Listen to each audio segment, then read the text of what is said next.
Yeah, good afternoon once again. I think you can hear me by now.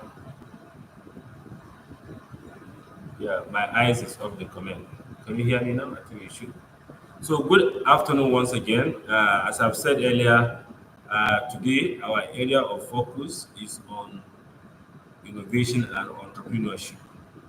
How can we use entrepreneurship to build our nation, and how do you use innovation to accelerate entrepreneurship journey? And I will spend much of my time today talking about the role of creativity and innovation, as well as what are the key attributes or features of entrepreneurs. And we may look at some good example of how entrepreneurs use innovation. And I've said many times, creativity is a raw material uh, of the innovation. Because if you don't have creativity, there is no way you can innovate. And I've said this many times, innovation is not just about creating something new, it's about expanding value, enhancing reach, at the same time simplifying value system. So I think we had a couple of interactions before now. And if you notice, we deliberately started with ICT for D just to show us the opportunity in the ecosystem, which is great. We're able to see the gap and the opportunity going forward. And we then look into the emerging technologies. We're able to have a look at what emerging technology is, their features, attributes, the risks associated with emerging technologies, which I think is very important. We begin to have this focus as in a stage before we even deep dive into emerging technology.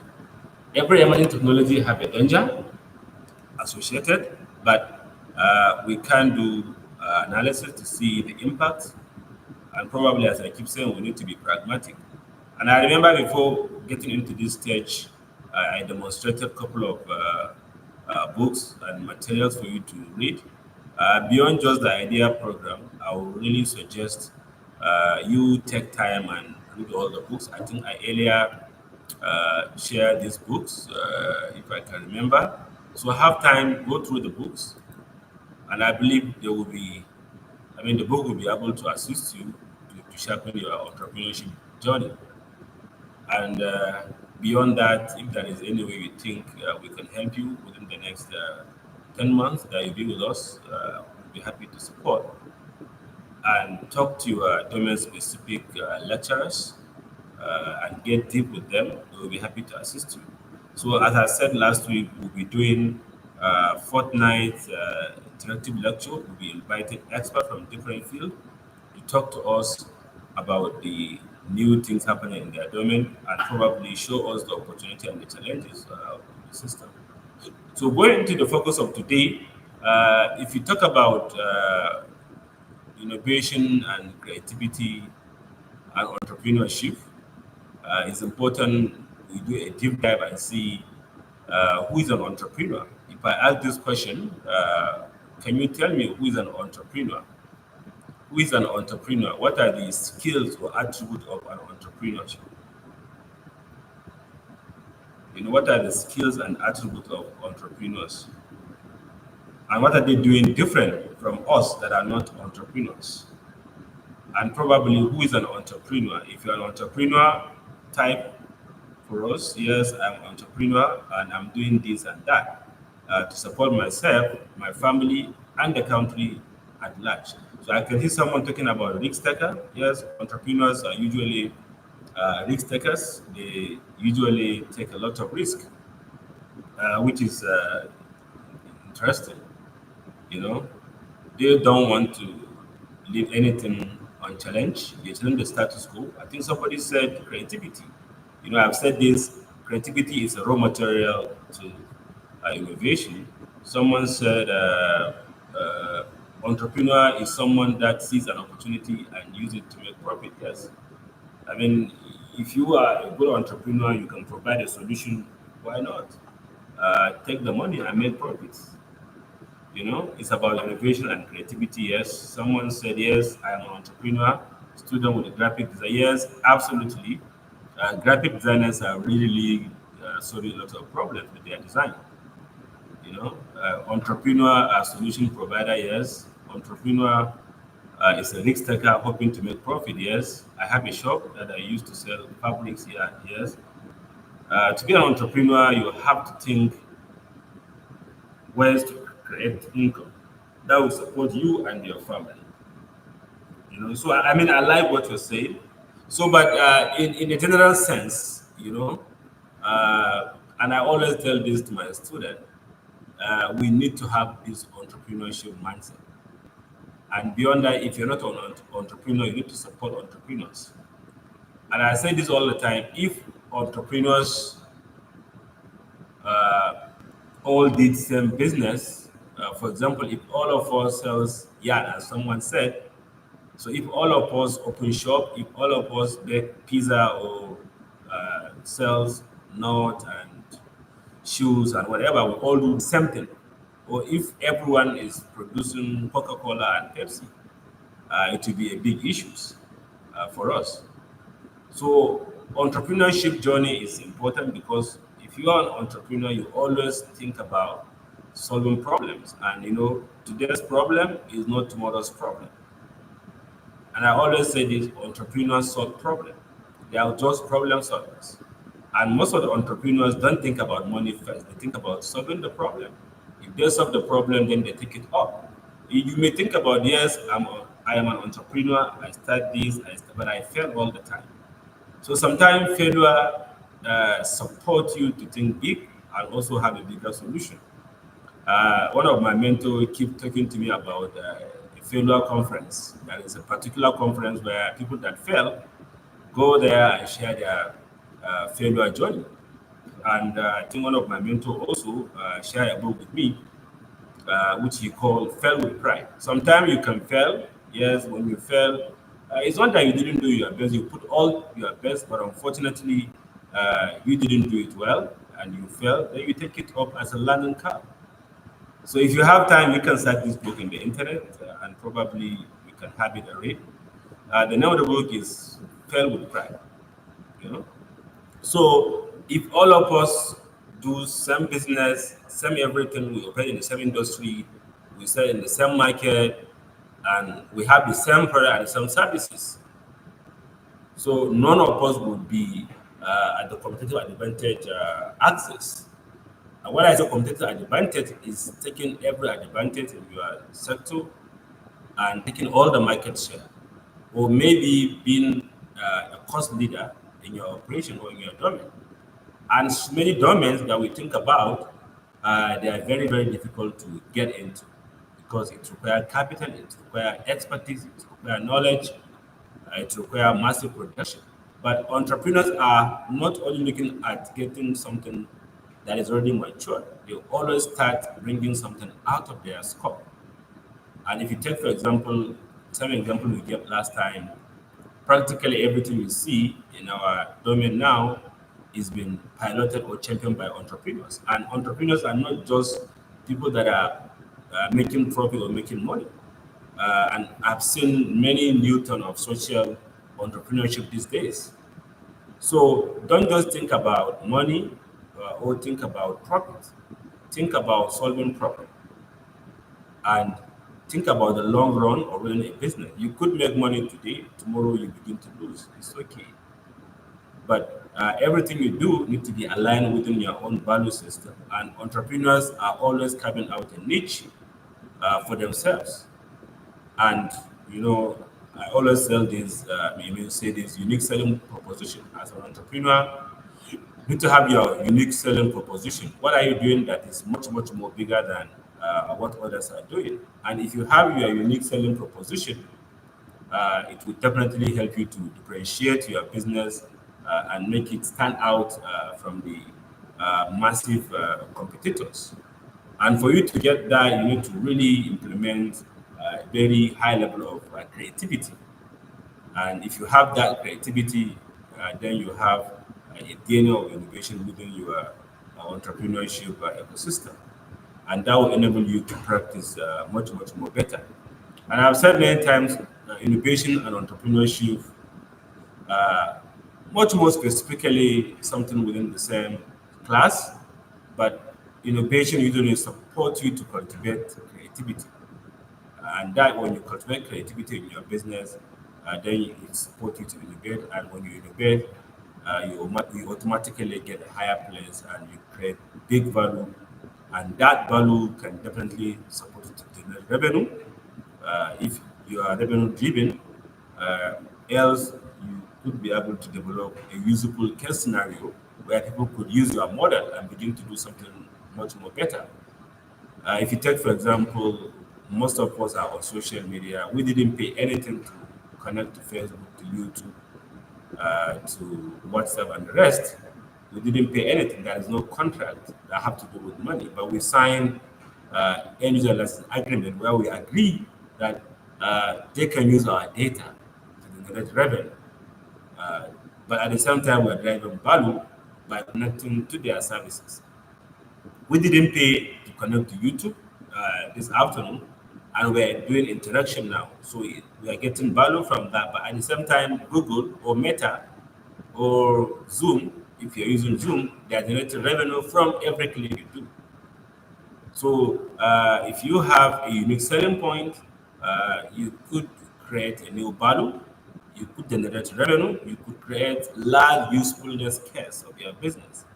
At the same time, you could, provide a wider services. You could provide a big idea that could change the world, that could change the society, that could accelerate sustainable development goals, that could accelerate other goals that are really, really, really local. So when I say this all the time, think about solving problem first. Don't think about money. I repeat this many times. So if you look at the concept we just said earlier, uh, creativity is key. As I've said, if you're creative, you definitely bring up a solution. And how do you become creative? Is by observing the status quo, by observing your environment. We have mentioned this last week, the DNA of innovation. What are the attributes of innovators? What are they doing that we don't do? I think if I can remember, we talk about questioning the actual status quo. Why, how, to what extent this is not working or this is working. Why this company is making money? Why this company is not making money? Why do we have insurgency in Nigeria? Why do we have kidnapping? Why do we have road accident? Think about it. Why do we have mental health? So they ask questions, they observe the environment, they experiment things they have observed, and they associate and they network with a large uh, network of professionals. And when you are outside your domain, you are within the multidisciplinary society, you begin to have much, much more bigger value. So I'm going to talk about that as we go. So who is an entrepreneur and how do they innovate? Maybe I ask this example. How are you creating innovation within your own value system? What's the unique selling point of your product and services? If you are a musician, or you are a singer, or you are managing logistics company, you are managing schools, you are managing hospitals. What is unique selling point about your services? Can you tell me?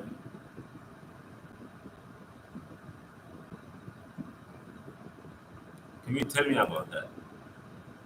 So let me deep dive into the role of creativity uh, in innovation, which I think is one of the most interesting. But before I go into that, I always like to give food of thought, which I think is something really, really interesting.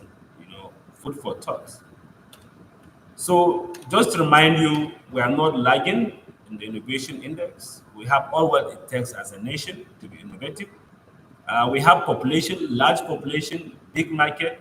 Whatever you are selling in Nigeria, you have the market. Over 200 million, the best GDP in Africa.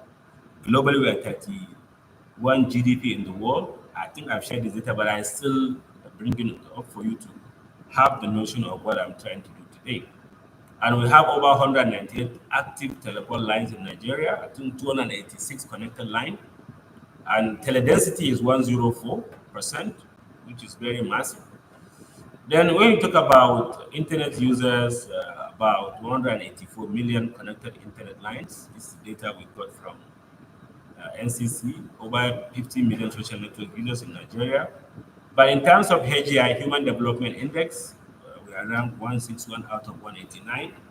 A very funny data per se, you know. I mean, I've said this, take some time, go and look at what HCI is. Then if you look at HCI, the same scenario. In terms of HCI, we're not doing really well. And if you look at intellectual index, 114 out of 129. If you look at e-government index, e-readiness index, and the rest. So these are good indicators that I think can fuel our thinking. We have connectivity. We have good economy to some extent, and our dollar is, I mean, our naira is getting value over the last few weeks. And again, if you look at the Global Network Readiness Index, so this society is not ready to innovate. You know, because if you look at the ranking, we are 114 out of 134. Our society are not ready to do things online. So how do I encourage, how do I make people to connect to this platform? So I think it's a question that we need to discuss going forward. So this is just food for thought. Then, as I mentioned earlier, Nigerians are ranked number 4 in terms of technical know-how and associate professionals. So we have good number of people that are connected, and we have very high level of high-tech and medium industry. We are ranked 43 in the world, and business of digital goods, we are number 50. Security in the digital space, we are 59.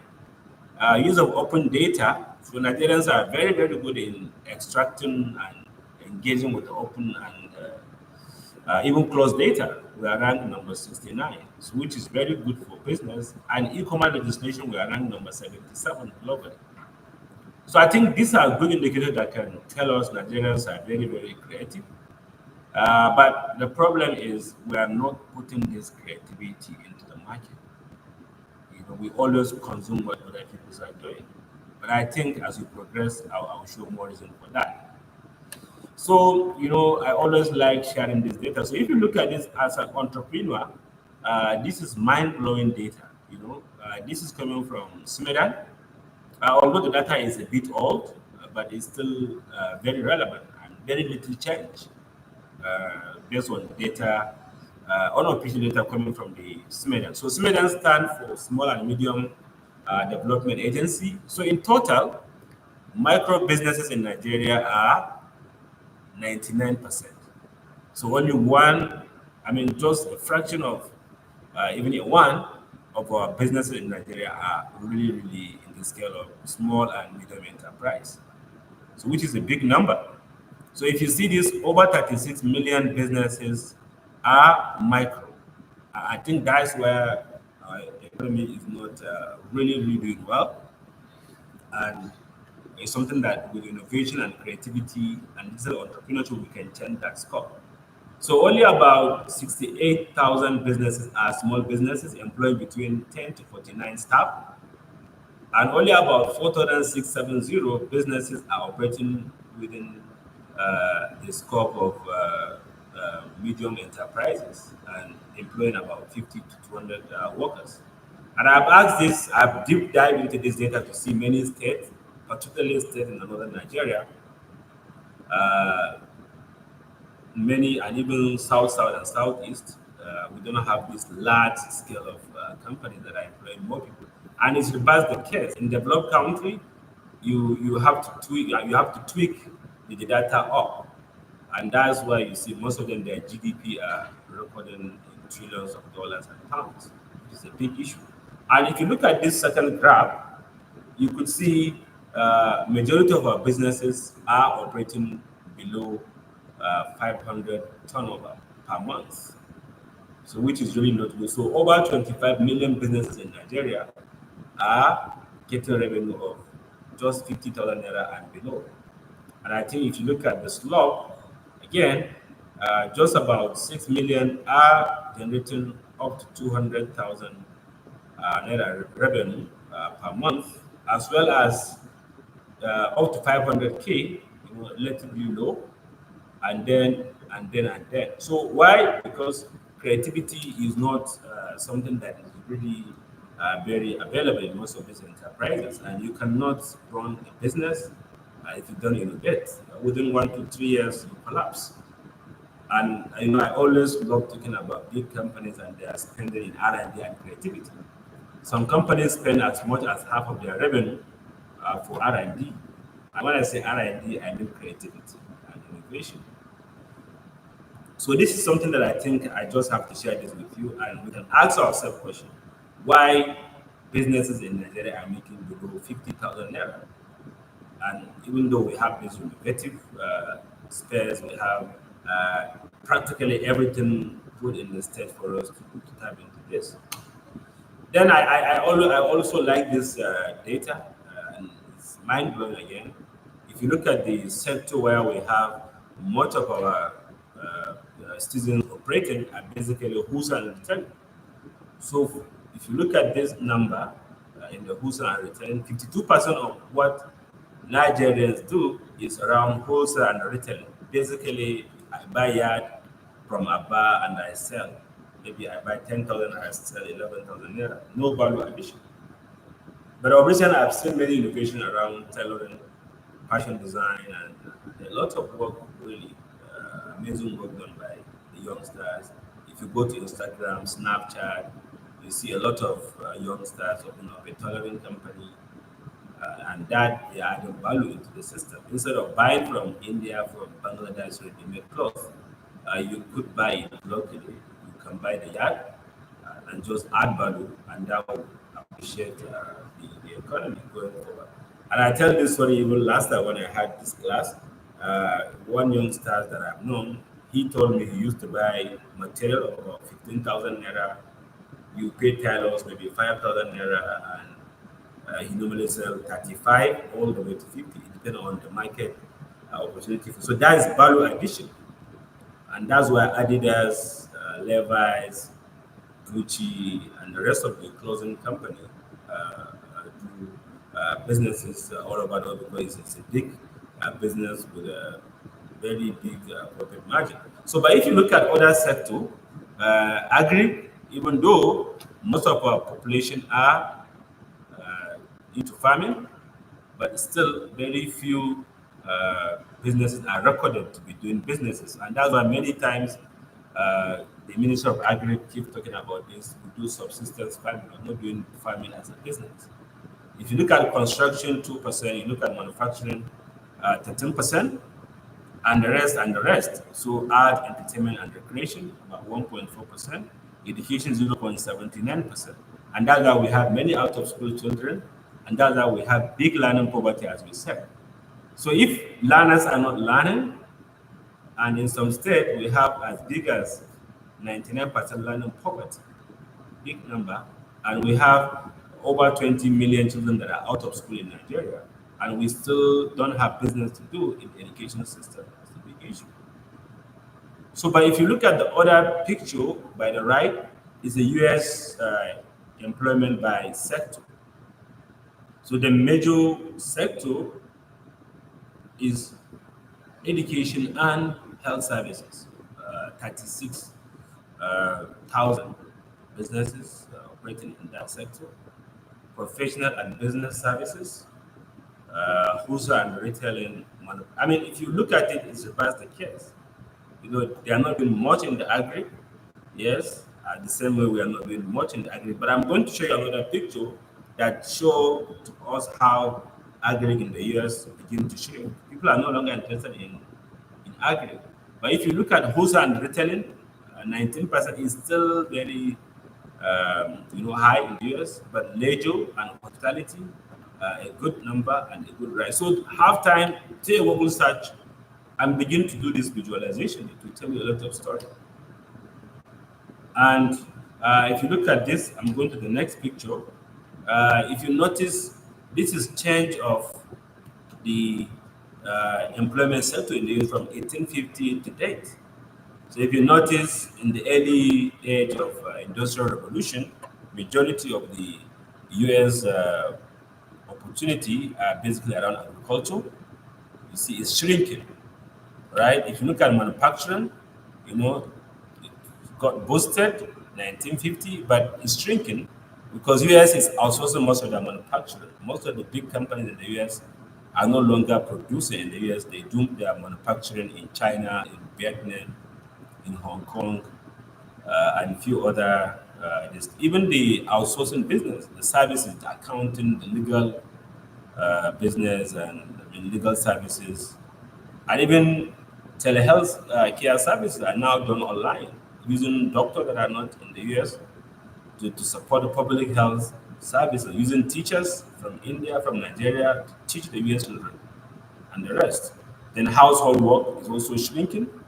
People now do most of their things in the factory, like laundry, food processing, and the rest. They are basically done at the industrial scale.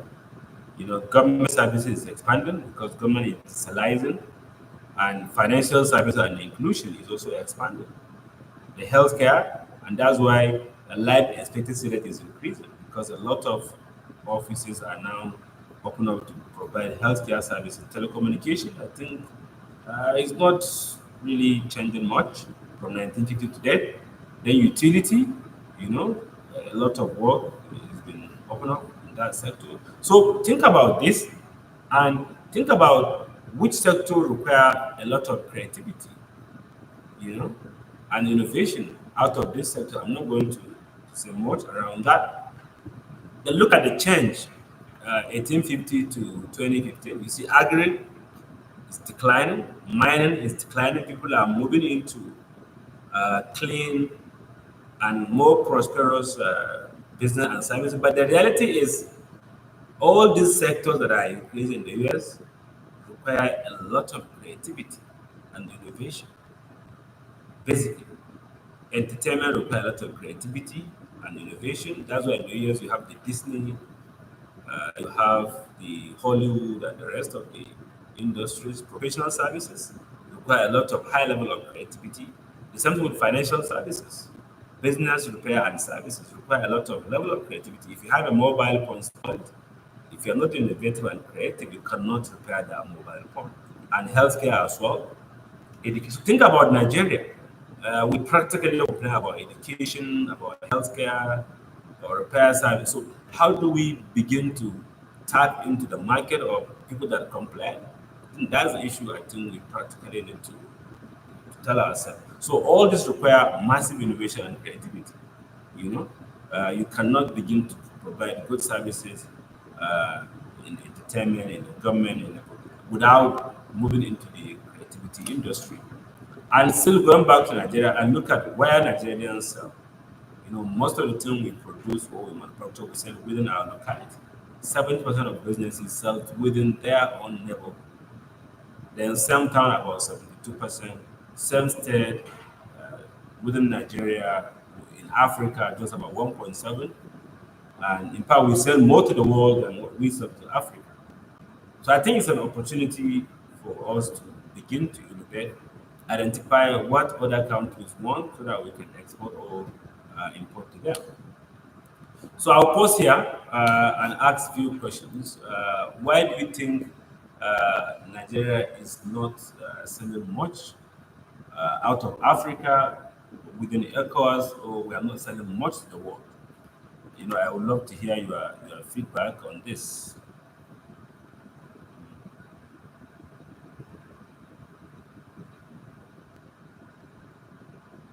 So why do we have these issues? Why Nigerians are not selling outside our locality? Yes. Yeah, someone said he's from Umahia. So why people are going to Umahia to buy material, to buy spare part? Why? Is it cheaper? Or maybe the guys in Umahia can source much more cheaper than the guys that are selling in Sokoto or in Kano. Somebody's mentioned power supply. So if you mention power supply, we have many solar innovators in Nigeria. So why can't you give us solar? Because everyone complains about lights. Why do you have to go into band A or band C when you have solar? With the band A and B, I think that is there for people that want to tap opportunity into solar. Poor quality product. Yes, if you have poor quality product, it means we need to innovate and have a better design. Yeah, someone says because there is no publicity. Yes, it's a good idea, but now we have YouTube, now we have Snapchat, now we have Instagram, and with this tool, you could target someone who is in Malaysia, someone who is in Chad, someone who is in Ghana. You know, so I think I like the feedback coming from the participant. Yeah, someone said from the regulatory bottleneck. We are buying things from China by AliExpress. Why AliExpress is breaking the barrier of the government, even though China also have regulation. Someone say poor governance. I don't think poor governance is an issue, but we are the one voting the leaders. So why not we vote good leaders in the next election? So if we think leadership is a problem, why not we vote good leaders in the next election? So we look at the profile of each of the leader, we look at their manifest of the candidate, we say, oh, so this guy will favor exportation or will favor dollar coming to Nigeria so that we can have a lower interest rate. I think that's the essence of innovation. And even democracy is a product of innovation.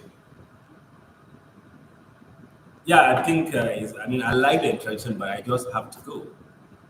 So if you look at, just to wrap it up, I like this slide. I got this slide from Royal Academy of Engineering website from their PowerPoint. And, they focus more of their innovation teaching into industry and productivity. And if you look at it, they mention four essential things that must happen for innovation happen. you know, and they look at collaboration, ideation, value creation, and implementation. So if you take collaboration, I think I've mentioned this earlier, you cannot create a good solution alone. You need to have someone support you. If you are good in product design, you need to have someone that is good in packaging your product that will help you to write a better project description or product description, or someone that can do a very nice design. One of my friend Murtala he posted something recently. He bought a very nice drink from Kano, but unfortunately there is no name and number of the lady or the guy producing the drink. And he mentioned this in his Facebook page that this guy or this lady automatically lose me as a customer, because if I take a drink and I like the drink, I could easily reach out to her. So if you take, for example, I have bottle of water, very nice water. Design is good. The bottle is looking nice, and the address of the factory is here. In fact, even beyond that, they have their email, they have their social media handle, I guess, and the rest. So this is branding. A lot of people work together to do this, including someone who is looking at the water quality, and the rest. Business card, people do business card. Why do you have business card? Just to show that you are doing something that could even interest others to have interest in what you are doing. Then you talk about implementation is also a major issue. I think here they mention design, they mention quality and consistency. I think that's what you said. If you are setting your price high, the quality must be within the context of the pricing, and the design must really look good. Your design must have an ambience that people would definitely like, and you could do this by building a very productive team that have a common goal, that have a shared value. And how do you create value creation, which we have been talking about, is when people have or realize value from engaging with your product and basically your customer. Even though you are not targeting people that will buy something from you, you should be able to appreciate or make someone appreciate something that you have produced or something that you have put in the sale for people to see. And basically, that's the major things around innovation. People must be able to see value in what you're doing. And how do you ideate? You have to create a lot of prototype. You need to have someone to test what you're doing. You need to have someone to validate what you're. Even this water that you see, beyond just putting everything they say NAFDAC registration number. So it clearly shows this water have gone through some level of validation. So innovation really entails doing not one thing at a time, but doing so many things beyond. And all these are what the Royal Academy of Engineering put to us as the element of innovation. And I think I like the question. Do you think this element happens sequentially or simultaneously or a combination? And I can ask this question more: do I need to create value for me to be an innovator? Must I implement my own idea before I can become an innovator? No.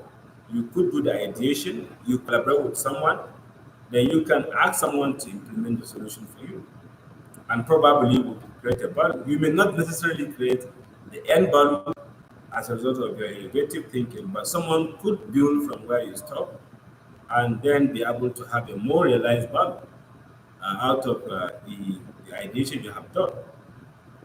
And a lot of so then I think I don't need to mention much time here, but I need to spend much time here. But these are interesting innovation and these are emerging technologies. So if you are thinking about innovation going forward, you have to leverage artificial intelligence.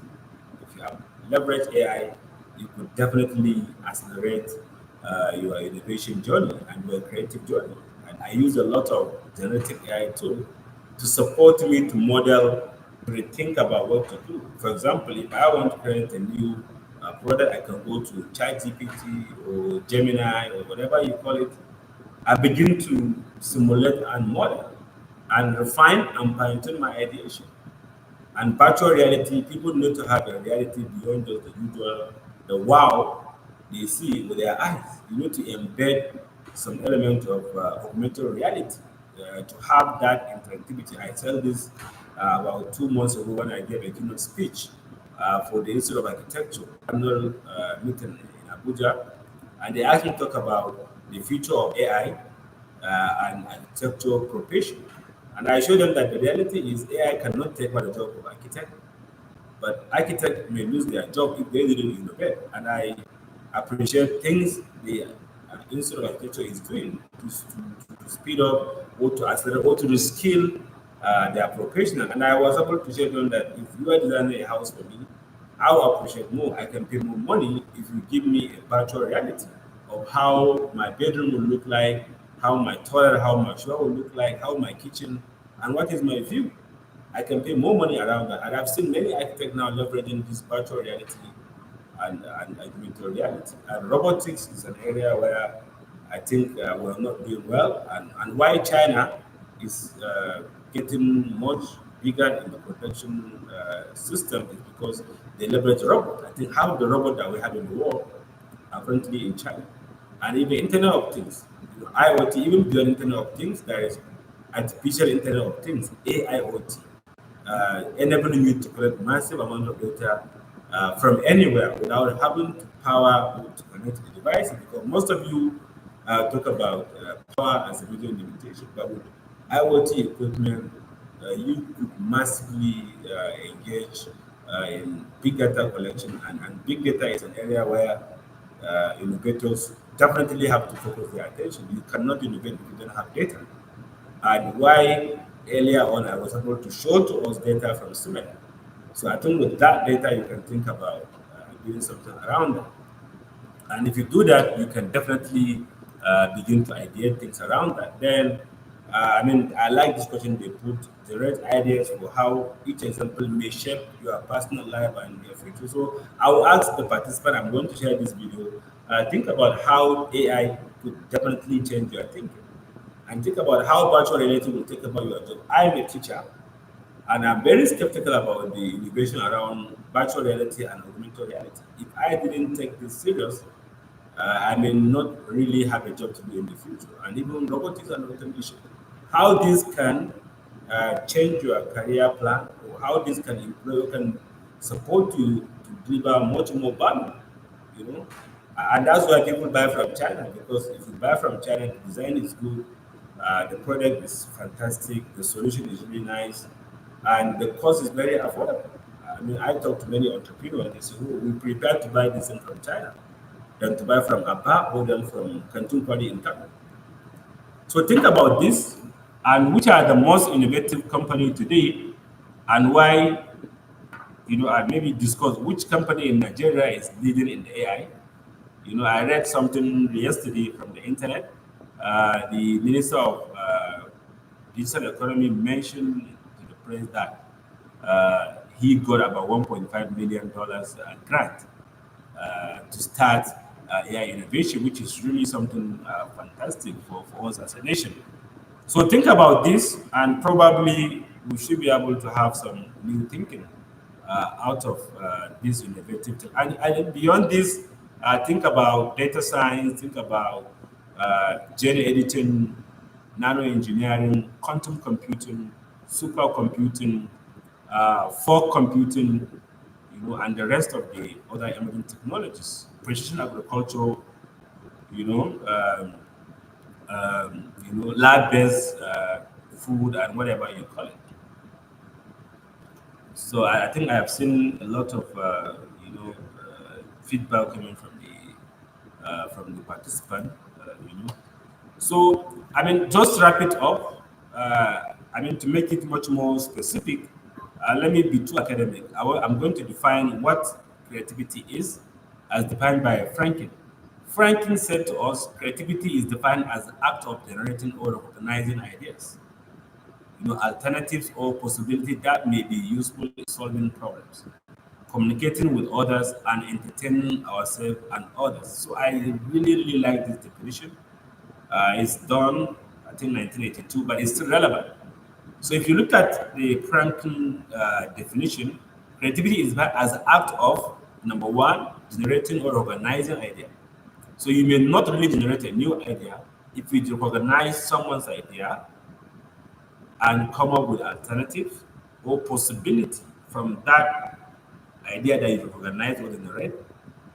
And after doing that, the product of your action solve problem or help in solving problem, and you are able to communicate the idea or your act very well. You could say, oh yes, I took this theory and I operationalized that theory, but along the way, I didn't see anything new. I didn't find anything interesting from that. And you're able to communicate to the larger audience effectively. It's a good thing in innovation because you are able to use your creative thinking to validate that policy or to organize that policy. And as researchers, we always used to put limitation of our research. And in some instance, we put the limitation, and that's how we do literature review to recognize and appreciate what others have done. You cannot write a diploma or a certificate or a degree or a PhD thesis without going deep into literature review, and that is recognizing existing idea. You have to critique literature, and you have to communicate with your critics. I mean criticisms to show. I didn't say criticisms. I said critic. You have to show you a critic. Don't just say this is bad, this is bad, but yeah, this is bad, but I think this is the best way to get this thing done out of your way. And if you're able to even entertain others, you could recognize yourself as an innovator. Most of the artists, the filmmakers, the musicians, the magicians, they are also innovators. I mean, I love watching or engaging with magicians, and they will be able to play tricks for you, and they just play with your brain. So they are innovators. You think something real, well, it's not real, but they just use your intelligence. So I like to read this definition, and another definition by Edwards. The concept of creativity involves creative thinking, creativity process, and creativity outcomes. So critical thinking is essential and is a skill for the 21st century. But creativity process is something that is very, very large, and that process can happen anywhere. It could happen in the kitchen, it could happen in the classroom, it could happen in your bedroom, it could happen while you're swimming, it could happen in a beer parlor, it could happen in a music or concert or whatever you call it. And if you look at the last thing we have, creative ideas are a multiplicative product of originality. And for you to say I'm creative, you must be original. So you must not take someone's idea and say this is your idea. And that's why we have the intellectual registry, where you go and register your intellectual property. And I think if you search Nigerian patent or IP registry, you could see a lot of ideas being recorded by Nigerians. And I think it's incredible to see Nigerians uh, registering their idea. You see many songs, many stories, many short essays being patented or registered to safeguard your originality. And whatever you do must have utility, and that utility must surprise others. And whereas uncreative ideas are rotten or habitual, it could be something beyond that create a massive response. So I think I really like this three explanation about creativity and innovation, and I will suggest have time deep dive about them. So and then if you talk about creativity and innovation, at the level of enterprise level, creativity is defined as the generation of new. So the earlier definition that we look at the level of personal or individual level, but if you look at the enterprise level, at company level, so you could talk about innovation and creativity as uh, the generation of new and usable, valuable ideas for product, service, process, and procedures by individual or groups in specific organizational context. So basically, it's what generating new idea to scale up revenue, to scale up new product line. If you take automobile industry, before it's just gas and petrol cars. Now we have electric vehicle. Practically every vehicle manufacturing company now are moving into electric vehicle. At the same time, they are doing the fossil fuel car system. And we're talking about mixed energy, we're talking about mixed grid, we're talking about blended learning. Even as a teacher, as a university, we are enterprise. We are not just focusing our attention to brick and mortar teaching, where students come to classroom and learn. We are looking at the possibility of opening up our campus in many countries, at the same time opening up our program for people to learn online.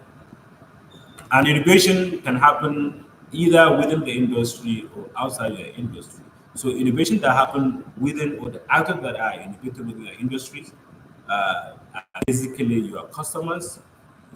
Usually many companies do a survey to get feedback from their customers to say, oh, how happy are you about our services? You know, the engagement. I mean, if you take, for example, airline, they ask about the check-in process, your luggage services, your on-board meal and entertainment services. If you take a restaurant, how far did you stay while waiting for the food to be delivered to you? Did you like the taste, the salt? What do you think? So, taking feedback from customer is essential. If you run a business and you don't listen to your customer, it's a big issue. And that's why even at Ideas program, we have an email, we have a Telegram, we have a WhatsApp group, and we listen to you. We listen to your complaints, things that we can do, we take it up and we improve. Things that we cannot do, we put it as keep in view. And professional body, you also need to listen to them because that's subject matter expert, as well as the cross-boundary network and things that are even not something that you will think about now, but you can think about it.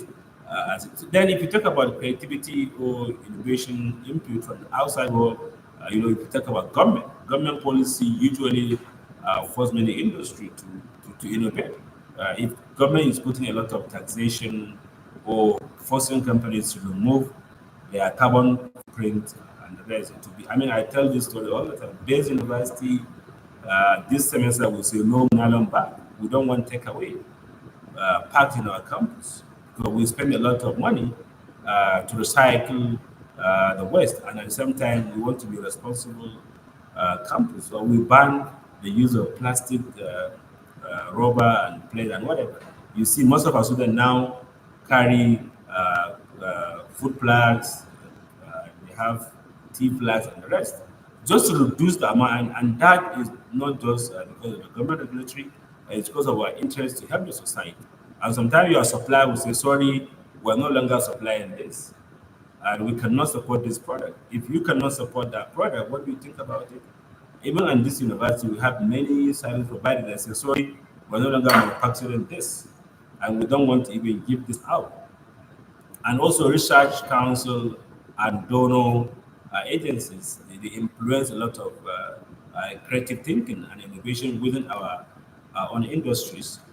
And if you talk about creativity and innovation as well, you know, I mean, I like this definition. This is much more market-driven innovation. It's defined as the creation of new product or production method. Method. If you do, I mean, for example, production line, most of the industries now are leveraging the industry 4.0. If you run or if you manufacture 20 models of car, you must have 20 production line.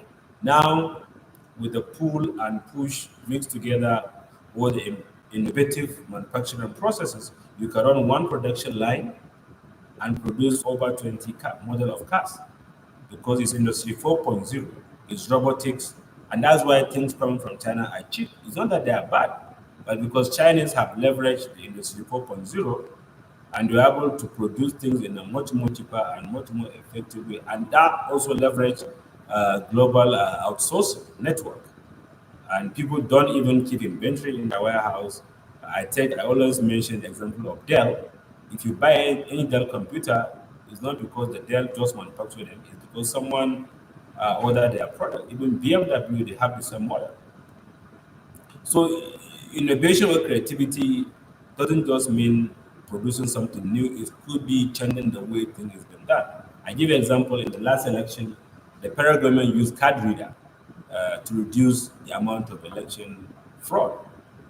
And I think it's a good innovation because instead of using the manual way to verify the voters, people now swap their card and they vote verified. So it's an innovation. It's a new way of doing things, and I think it's something that we have to acknowledge. And you could even say, okay, sorry, we are no longer running our manufacturing line now. We want to outsource everything. You could say, oh, in our company, we are not running the cleaning services because we see we are debating from our core mandate. So I think that's an area where most of us will think about. Then, I mean, I also like this definition. The key element to define an innovation it must be a new idea. Being a new encompasses an idea that is perceived as a new to an individual, regardless of when it was first used or discovered. So I don't really appreciate this definition much more because things are really, really changing beyond that. But I still acknowledge that yes, for you to say you are innovative, you have to have a new thinking. You need to have a new idea, but it may not necessarily a new idea. It could be an idea that is there, but not be really, really put to use. And I also like this other for an idea to be considered an innovation, it must also be successfully implemented and utilized for the economic benefit. And not only economic benefit, but even social benefit. Something that a human could, I mean, meditation, if you take yoga, if you take sports, someone just invented a new sport. And if you take it up and use it up, you improve your mental capability, and by extension, you live longer and you have a healthy life and you spend very little for health. So, a lot of things we can think around that. Then, if you talk about sources of innovation, I think I've mentioned this internal and external sources. But if you look at internal sources, it's usually actually within your enterprise system, but it could be a mix of both, and it could be maybe change of manufacturing processes. It could be because there is a new way of doing things. Maybe there is no interest in what the consumers want. So think about it. Internal, external are the key barriers to what we do. And why do we innovate? What are the benefits of innovation and creativity? I think if you do that, you'll be able to create a new product or service that solve problems for people, even for machine.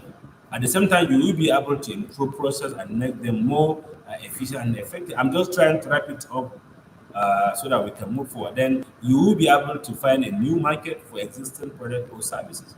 Because if you keep doing the same thing, you keep going to the same market, and your innovation is being exposed, you begin to copy and reverse engineer your solution, you may not have a market. Unless if you are a market leader like Coca-Cola and Pepsi, it's difficult for you to go into this soft drink business. Many people start it, but unfortunately, they don't really get the market share. I know there is this popcorn, from Kano. They are emerging, they are making a lot of effort to compete, but I don't really see them competing as much as Coca-Cola have the global reach. and you already have the market base, and you'll be able to create new jobs because the essence of entrepreneurship is to create opportunity for others. And if government say for you to operate in this ecosystem, you must do this. And because government have to protect jobs, government have to create new opportunity for the growing population. I think in Nigeria we have the average population growth about 5.6%, and in many states as big as 8.6%. So if you don't create opportunity, you don't create value, you don't innovate at the government level, you end up having everyone carrying gun to begin to kill or to begin to kidnap. So it's important we have to think as individuals, as citizens, to find a pathway to enable people to innovate. And just to create job, if youngsters in your neighborhood have no job to do, they'll definitely look after you. And you also have to provide a way through which society will have a positive impact. How do you stop fake news? How do you stop hate speech? How do you encourage youth to be part of the election and democratic process? How can I create a law that will encourage women to be active in the agri ecosystem? How can I encourage women to go for antenatal? How can I have a campaign to support girls to go back to school? I think that's a good system when we think about. Then you talk about how can we even create fun? Because people have to have fun, people have to enjoy it. People need to have a value that could drive them to live a healthy life. So I think these are the key, very key benefits of being creative and being innovative. So I think key takeaway from this engagement, I'm wrapping it up in the next 5 to 10 minutes. Key takeaway for us. I mean, I like asking questions. Is innovation and creativity key to entrepreneurship success? Do you think this question is good?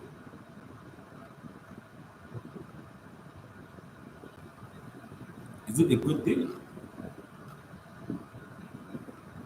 Because I have said this many times, according to many school of thoughts, many policy document, put in the global space, creativity and innovation help us to develop new way of improving an existing product or services, and that also supports us to optimize our existing value system, and that includes family value, that includes society, that includes even our religious institutions, even our churches and mosques are innovative.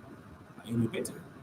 I always talk to my students the case study of this church, Kosa. If you look at Kosa website, you look at how they are innovating, how they are collecting tithe and the rest of the support, arms, and things that we give as believers. Even mosques these days, they have bank account. Banks now have POS where you can. Mosques have POS. They have bank accounts. They have a QR code. I prayed recently in the mosque somewhere around central area, and they have a QR code where you can just swap scan the QR code with your phone, and you pay a support to the mosque. And they even have their meter number, put it in bold leaves if you want to contribute to giving to the God. So I think basically innovation support us to really enhance or improve our existing values. And successful innovation is driving a lot of, it's driving process that allow entrepreneurs to think outside of the box. And I like this word outside of the box, beyond outside of the box. Think about just too far away from the box so that your computer will not be to you so close. So that you can still remain operative, you can still remain in existence. And that will also take away the traditional operator within your value system. And we also have a new entrance. If you have a big restaurant where you sell kazi and oha and amala and whatever you call it, now people are cooking from home. And if they have a better Instagram page and follower, and they have better review, people will definitely buy from them because they have the market, they have the audience. So it's important we think about that. And if you innovate through this innovative system, you could create a new opportunity. At the same time, you could create interesting and potential, but still a versatile market because of your idea. And to be sincere with you, if you do this, You could have, how do you call it? You could create a niche for yourself, and you could have a possibility of differentiating even your product from others, and that will also give you the potential to still remain in the market. So if you are not in the market, it's completely change the way you do things. And I really, really love to tell this all the time. The possibility of entrepreneurship and innovation and creativity in Nigeria is massive. And if you go through that, you could create a disruptive solution that will definitely differentiate your product from others. And having a good hold on innovation, you have a net result that could definitely change the way you do things, and not even you, but the way our ecosystem operates. And we have seen it from the data that we have already put from the US and even from the CIMEDA. And at the same time, you could have a big advantage over others because we have the population as a nation.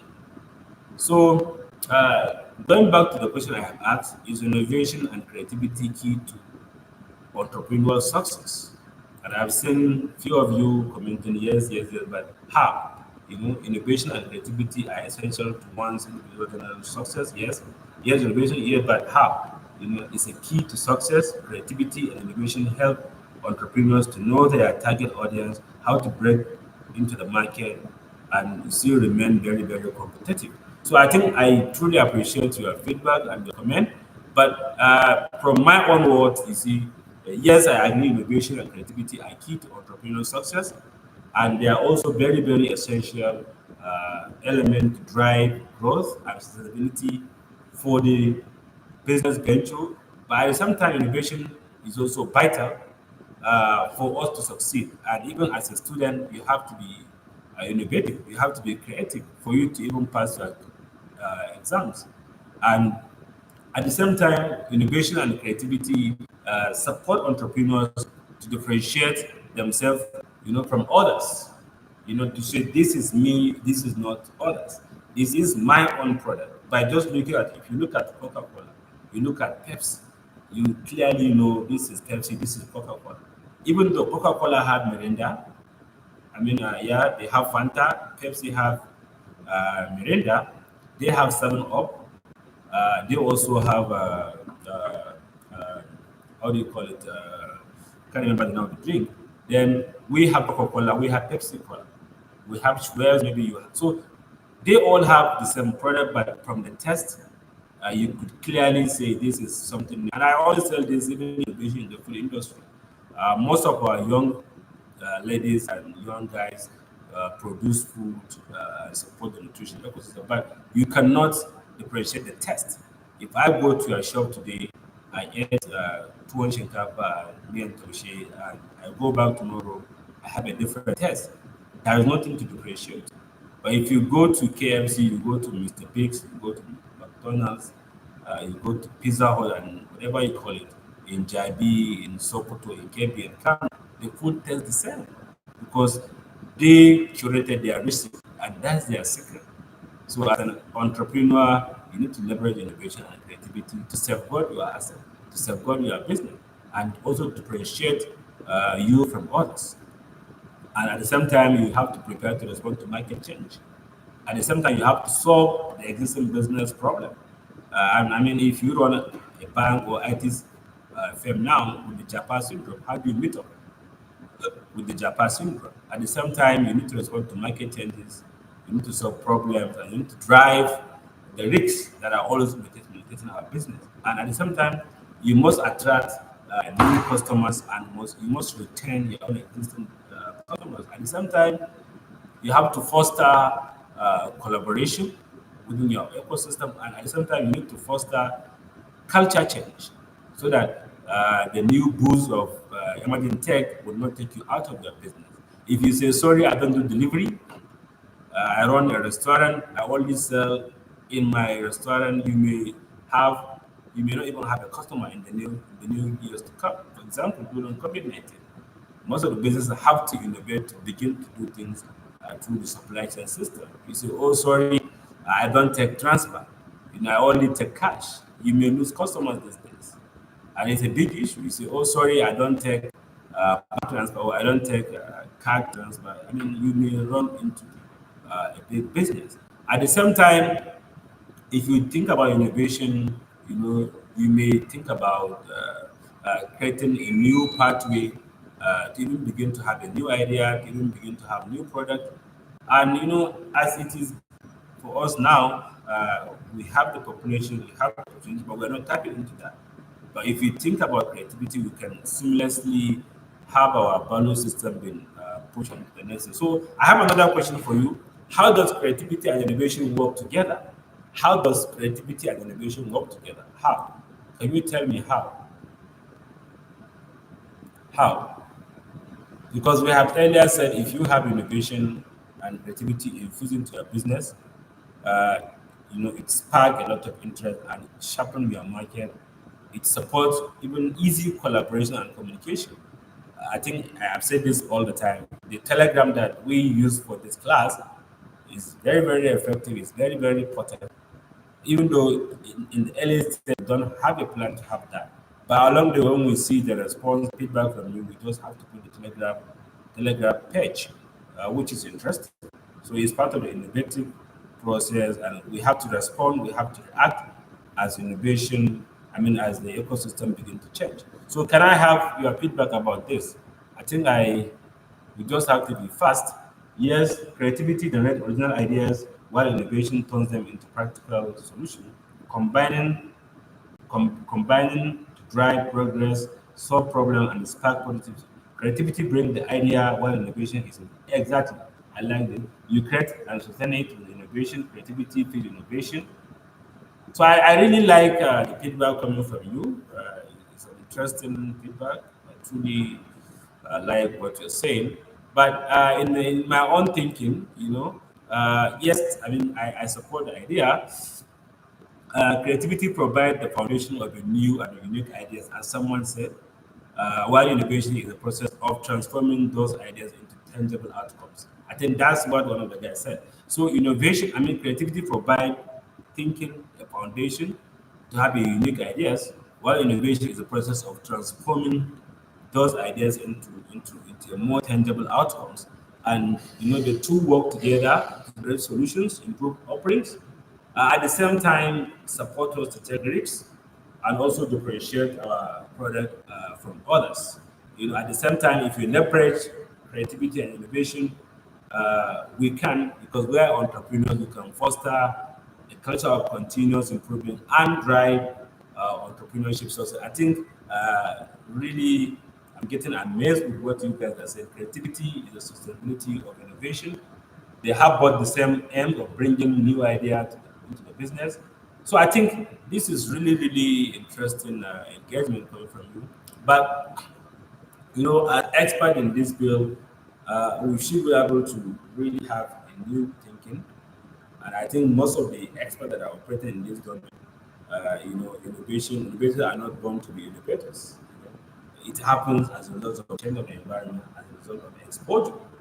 A friend of mine was sacked from his job about 9 years ago, and that gave him opportunity to even think big. And I think he's really, really very happy that he got sacked from his company. So when you lose your job or you lose everything or you lost something or you lose customers, I think that's when you begin to really think and expand your horizon. So thank you very much for responding to the question. I think let me open the next question. So what is the purpose of innovation in business? Why do we innovate? Why do we innovate in the business? Why? Why? Why do you innovate in the business? Why? Why? Why do you innovate in the business? Innovation and creativity are crucial for entrepreneurs. They help find new opportunities, solve problems, and stand out in the market. Creativity give back to innovation. Innovation is the end product of creativity. I like this. To create improvement, creativity is the front end of process that ideally will result in innovation. Creativity is coming up. I mean, a lot of good feedback are coming from you, and that really, really means you are engaging with. I think I like someone say creativity is just like the HTML and and the CSS. I like this because I do a lot of work with HTML before, and you have to do all the heavy lifting. But with emergence of CSS, you could easily leverage existing resources and begin to do things much more better. Thank you very much for putting that. You know, and I mean, I think a lot of good things are coming from. But from my own thinking, you see, the purpose of innovation in business is to differentiate your own value proposition, at the same time meet your customer needs. Probably maybe you can gain maybe a competitive advantage. I'm going to do a lecture on competitive advantage as we progress. So after taking these my three modules, I'm not going to stop, but I'll be taking you every 2 weeks or every 1 month, I mean every month, to talk about the new emerging things as we progress. So I'm not talking much around competitive advantage and probably talk around how do you grow your own value system. But if you invest in a business, you can achieve competitive advantage, you can drive growth, you can improve operational efficiency, which we have mentioned earlier. At the same time, you can adapt to change and promote sustainable development. I tell this story all the time. At Bayes University, when COVID-19 came, we didn't suffer. As federal government say close your university, the next day we move online because we have already created a pathway through which our students learn how to use digital tools. And many universities are unable to do this teaching and learning online because they didn't infuse the culture of innovation with digital technology. So if you embrace innovation and creativity, it will support you to be sustainable, to have resilience. And if you embrace innovation in your business, you can still remain relevant. And creativity will support you to thrive in dynamic marketplace and at the same time support you to create a longer term value for your customer and stakeholders. And that will also lead to your customers and even your stakeholder and even your regulator to say this business is very sustainable, it's very inclusive, and at the same time, the business is very resilient. And at the same time, it will support you to even go beyond the usual. Respond to your customers before they even think about what to do. Most of us we change our phone not because our phone is not functioning, it's because we were perceived by the phone manufacturers that what we have is not as good as what they have produced out of even the car. The same way we change cars. So it's something that I think we need to think about. Most of these big names and big businesses, they already create an innovative pathway for their enterprises. And if you do that, you definitely begin to foster collaboration and foster innovation in your industry. At the same time, I have another question for you before I go. The last question is how how can you encourage innovation and creativity in the workplace? In our offices, even in our home. How do you infuse your family to be creative?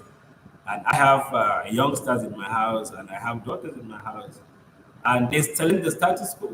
They ask questions that I can't even ask my mother now, even though I see myself as an adult. If I ask my mother that, she'll see it as a taboo, as against the tradition. But I have young children that ask a very, very serious question that for me, I find it very difficult to respond. So, how can you encourage innovation and creativity in our workplace and in our homes? How do we encourage this? I really want to see this coming from you in the next 3 minutes. Then I can close the class. Performance review, creation of awareness through encouraging collaboration and ideation, adopt the innovation, opening mind and think. Yeah, I mean, I think the most interesting thing about the feedback I'm gotten for this question is having a positive mindset. I tell my colleagues all the time. I tell my superior, and I talk to even my wife and my kids that we need to have a positive mindset. Don't ever think negative. In fact, even this morning, I was talking to my son. He said one of his brother is looking at him and he said he's mocking him. I said, how did he mock you? And he could not explain. He said, always have, he said, but he see his best was running out. So always have a positive mindset, and that will spike of innovation and have a clean and healthy environment, and also have multicultural environment. If you run a business and you have everyone from your village, I don't really see that as innovative. So have people from different belief, from different cultural background to support that innovative thinking. Yeah, by introducing new ideas, something. So I think a lot of good feedback is coming from you. But from my own part, is we have to encourage innovation and creativity in the workplace because we need to foster a culture of continuous improvement. Because as a business, if you don't improve, your business is bound to fail. And for you to do that, I think that is proven way of doing it. And I think what we do in my organization here at Base University, we make innovation as a core value, as a core business system. And I tell this, for example, I think in my university, apart from the academic and administration, we take innovation and creativity and technology as a core. We didn't see this as a support service, but we see them as a core business value. And that's why, as I mentioned, when COVID-19 came, we didn't struggle, we moved seamless. And also, it's important, we let our staff and colleagues, and even younger ones, even the security, to have a voice in our organizations. Little things you can get from the security could change the entire value system. And you need to be responsible. You need to ride on the regulatory framework put by the government, professional body, and civil society organization. If you do that, you could really have an innovative and open system. And you have to encourage collaboration, as someone said. People have to collaborate. It's important to have a group, WhatsApp group. Maybe if you are working in product design, it's important to have a WhatsApp group, leverage technology such as Slacks, you know, Google Group, Google Workspace, Trello, even Instagram. You could have a closed Instagram group if most of the group members are within who are using that ecosystem. And you also need to take feedback.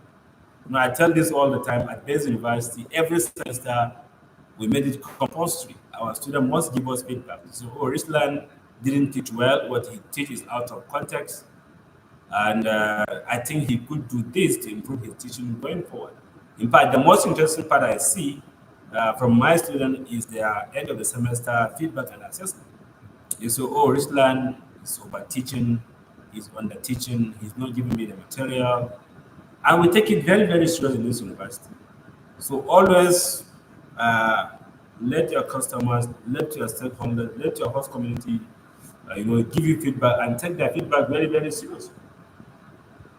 A good customer give feedback, and if you take it off, you could return them in your enterprise.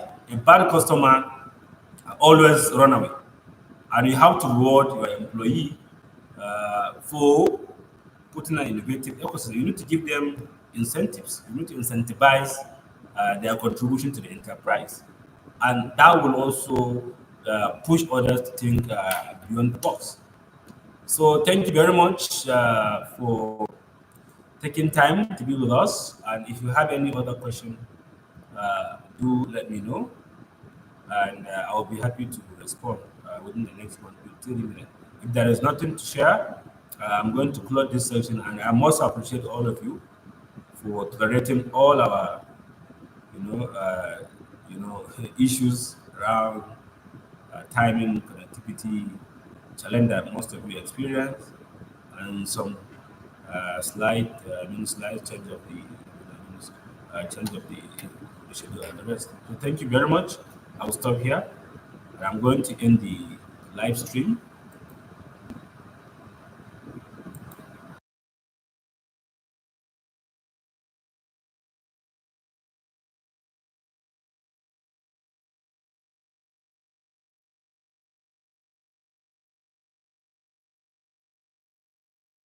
Question somebody asks difference between emerging technology and innovation.